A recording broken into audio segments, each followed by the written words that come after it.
For today's vlog, good morning Katwinkle. Ito ako, itong ginagawa ko pagising sa umaga. Anong oras na ngayon? Mag-aalas 6 na, nakabihis na ako. Pag natutulog ako, nagsusuot ako ng pangtulog. Pagising na sa umaga, yan ulit ang suot ko. Ayan, ang lola nyo, ano ba yan? Ganyan na itsura ko. Kahit gising, tulog, ganun po yan. Swangit, charot. Ayan, pagbaba ko sa umaga, nakasalubong si Batuta. Kasi sumasalubong siya kasi gusto niya ng pagkain. As you can see, ay charot, yung mga upuan namin, nakaharang pa. Nakaharang doon sa may video okay kasi ito kasing si Batuta, mahilig to sa magngat-ngat, basta papel ginangat-ngat niya. Maliban lang sa mga wire, sa kung ano-ano, hindi niya, papel lang talaga. Ang gagawin ko sa umaga ay ganito, mga katwinkle, mga lola, mga bakla, inaayos ko muna yung mga upuan para pagkatapos niyan, mag-aano ako. Hindi pa nakasuklay ang lola niyo, tingnan mo, yan ang ginagawa. Ang ginagawa ko yung takip ng TV. Kasi yung TV namin, yung niya, yung lalagyan ng TV, kinukuberan ko din yung kasi, hindi naman siya nagngangat-ngat si Batuta, pero kailangan natin, kasi malay mo, magkaroon siya ng stress. Charot, aso naman yun. Tinatakpan ko talaga yan. Kaya tuwing umaga, yan ang una kong ginagawa. Pagkatapos niyan, sana may tubig pa. Kasi ang tubig sa amin dito, kasi mataas kami, is alas 5, alas 10, alas 4, quarter to 6 na. Kasi napasarap ang tulog ko. Kasi ilang araw hindi ako makatulog kasi na-stress ako. Kasi as in, ito nga, matumal. Iniisip ko sa gabi. Bago ko ayan na, lola, habang nag-aano ko ng tubig, nag-iipon, hindi ko makalimutan yung pagising ko talaga sa umaga, umiinom ako ng maintenance ko. Hindi talaga pwedeng mawala kasi pag hindi ako uminom ng maintenance ko sa umaga, as in wala talaga, walang buhay, hindi ako makakalakad. Kasi yan ang nagsusupply sa akin. Tuwing umaga yan, maliban pa yan sa tanghali. Yan ang una kong gagawin, mga kalola, mga bakla, ay charot, iinom ako ng maintenance ko. Pagkatapos uminom ng maintenance, dyan na ako umpisa ng mag-igib ng tubig. Hindi pala mag-igib, mag-ipon ng tubig. Tapos, wawalisan ko ng konti yung namin.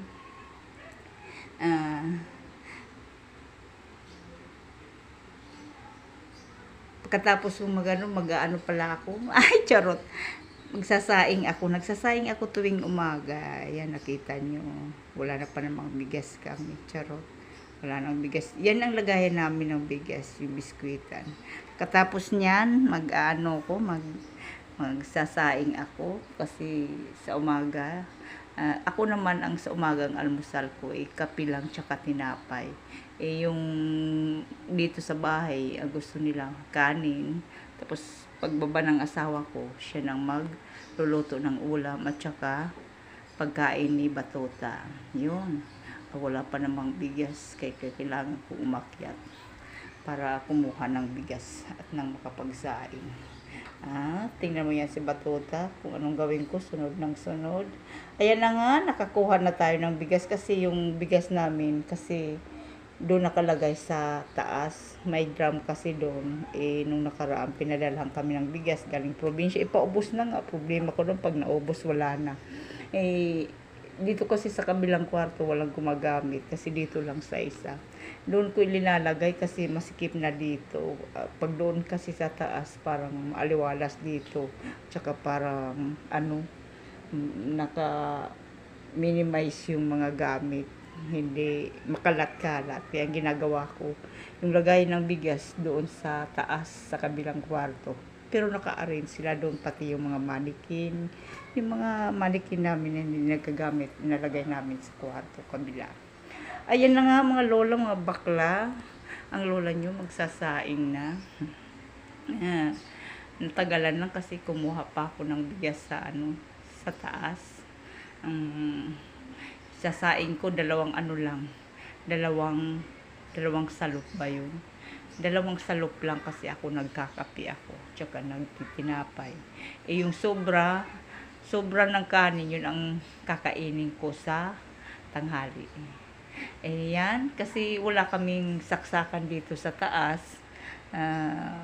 Yung wire, yung extension namin nasa malapit sa may TV, dito sa may mirror, sa may salamin.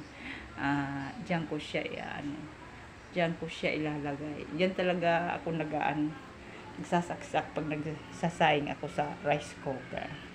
Yan, makita nyo. Yan. Patapos na ako ng sinaing. Magsasaing pala, charot. Ano ba to? Nagkakabulo-bulo na ang lola nyo. Palibhasa kasi anong oras na? Mag-aalas 6 na. Ang gising ko talaga is alas 5 kasi inaano ko yung tubig. Anong oras na ako nagising? 5:45. Kaya ngayon, gagawin ko sasaing ako. Pasensya na kayo sa itsura ng lola nyo. Ganun talaga. Yan ang itsura niya. Yan ang suot niya pang bahay. Ayun. Sasaing na tayo. Yan na. Yan yung saksakan namin. Malapit sa may mesa. Hindi. Malapit sa may mirror, salamin. Yan. Kasi walang saksakan kasi sa taas. Kaya ang ginagawa ko, pag nagsasaing ako, pag sa rice cooker, dyan sa baba. Ayan. Habang si Patuta ay nakabantay kasi alam niyang pakakainin siya. Pinakakain ko kasi yan ng ng dog food. Pero konti lang kasi kakain pa siya. Pagdating ng mga 8:30, kakain talaga siya. Pagluluto siya. Ayan. Saka palang magsusuklay lola niya. Kasi pag nagigising ako sa umaga, hindi ako nagsusuklay kasi inuuna ko yung mga tubig. Iinom ako ng maintenance. Yung mga upuan dito kasi hinaharang ko dyan kasi may alaga kami. Pag natapos na ako makapagsaing, saka na ako magsusuklay. Ayan, ganyan lang ayos ng lola nyo tuwing umaga. At pagkatapos magsuklay, magwalis-walis ng konti. At saka yung mga balahibo ng lang yan, pagwalis ko, mga pahapyaw lang. Charot, pahapyaw lang kasi mamaya imamap ko yan kasi araw-araw talaga ako nagmamap kasi may alaga nga kami. Ayan si Batuta. Kaya tuwing umaga, sinasabon ko yan tiles namin. Kailangan kasi pag may alaga ka, kailangan malinis para hindi mangamoy aso. Kaya pag nagpunta kayo dito sa bahay, hindi nyo sasabihin may alaga kami kasi mabango at saka fresh. Charot, charot, charot. Charot lang. At pati sa labas, pagkatapos kong magwalis sa loob, sa labas, winawalis ko yan. May walis ting-ting lang kami para pangwalis dun sa labas. Yan na. Tapos magwawalis na ako sa labas. Pagkatapos niyan, mag-iinit ako ng tubig. Ay, hindi pala. Hindi ako mag-iinit ng tubig. Lang ako sa labas ng mainit na tubig. Ayan, nakaano na ako ng mainit na tubig.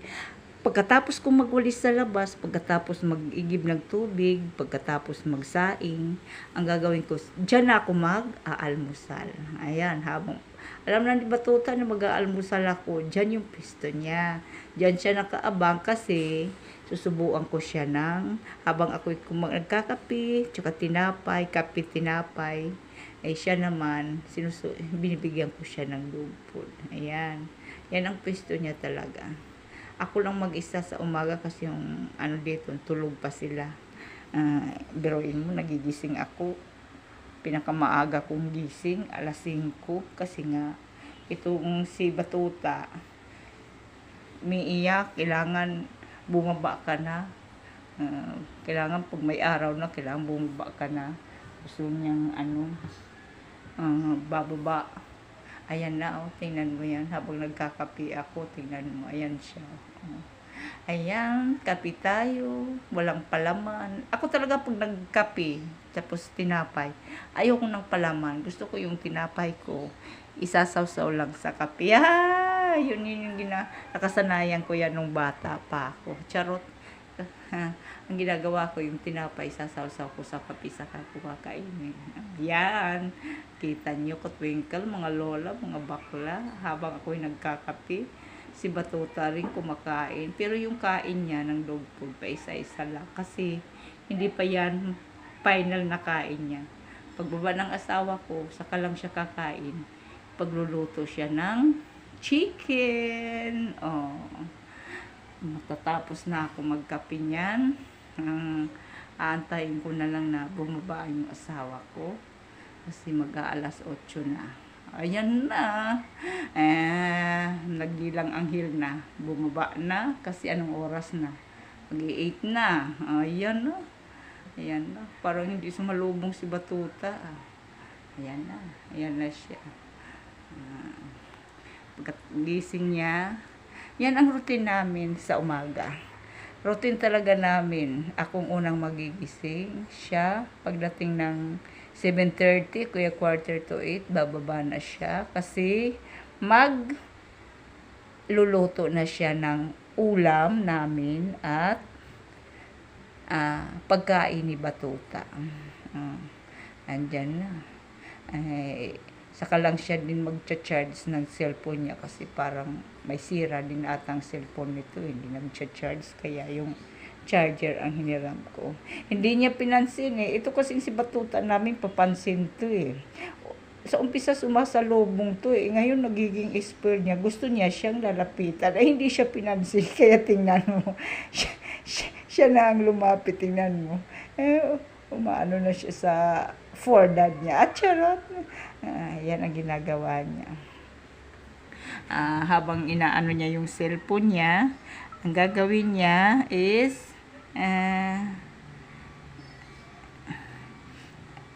habang si Batuta ay nakabantay, kasi nag-ano siya ng ano niya eh, ng charger niya. Hindi gumagana sa cellphone niya. Pagkatapos niyang ayusin, ayan. Yun yung time na i-play na niya si Batuta. Tuwing umaga yan, yun yung pinaka-exercise niya kasi kailangan din pala sa mga alaga natin kung nandito lang sa loob ng bahay. Pag hindi mo work o kaya palaro-laruin mo para iinom sila ng, pag napagod sila, siyempre iinom yan ng tubig, iihi. Tapos para hindi sila magkayuti at charot. Ayan, ganyan yan. Tingnan mo na laro-laro. Ito kasing alaga namin, ito rin minsan nagbibigay ng ano namin eh. Kasi mga stress kami ngayon mula nung yung paninda namin. Alam mo nangyari sa amin nung July, bago ako umuwi. Parang ito na lang nagbibigay ng saya. Charot kasi stress talaga kami, as in matumal pa. Sumabay pa tong minsan masama pakiramdam ko. Buti na lang asawa ko nakakaya eh, ako. Charot, nagdrama na naman ang lola niyo, pero totoo yun. Ayan ang ginagawa niya. Tingnan mo yan, laro-laro sila. Makita mo nyo naman si Batuta, masayang masaya. Tingnan mo, yan talagang presto, yan ang ginagawa niya. Tingnan mo naman yung hobby ko. Siya ang ginagawa nila. At pati ako na damay niyan. Yan ang ginagawa nila tuwing umaga. Yun yung pinaka-playtime nila. Tuwing umaga yan. Pagkatapos niya maglaro sa niya, pagkatapos niyang i-play yung si Batuta, saka na siya magluluto siya ng almusal nito. Kasi kanina ang pinakain ko lang is dog food lang, pa isa-isa lang. Kaya ngayon, ang ipapakain sa kanya, meron pa kasi kaming atay at saka manok, chicken, mura lang naman sa Divisoria ang atay tsaka chicken, kaya kahit walang pera nakakaya naman. Ngayon na tapos na kumain yung asawa ko, nakaready na siyang umalis. At habang habang paalis siya, diyan kami nag-uusap ng mga kung ano-ano, sa tinda, yung mga mangyayari. Yung mga sa buhay-buhay, nagmamaritisan din kami nito eh. Nagmamaritis kami. Habang si Batuta nakaabang dyan. O tingnan mo, hindi magtatagal, lalapit yan. Kasi pag nakita niyang nagsasapatos, lalapit talaga yan. Hindi magtatagal, lalapit yan. Anong oras na? Ano na eh. Magna 9:30 na. Kasi umaalis siya 9:30. Kasi ang bukas kasi sa Divisoria is alas 10. Kaya mga 9:30 siya umaalis dito kasi minsan matraffic. Kaya inaagahan na lang niya. Charot! Charot, charot. Nagpaliwanag pa.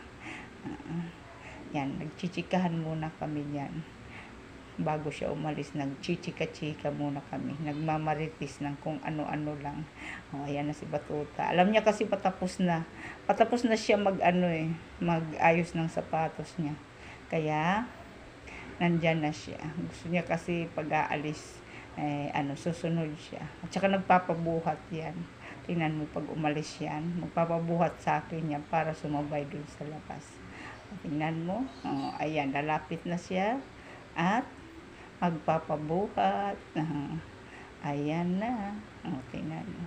Kailangan siya bubuhatin pag-aalis. Si Habi, charot, Salamat mga katwinkle, mga bakla, mga lola. Sana nagustuhan nyo yung video na ito.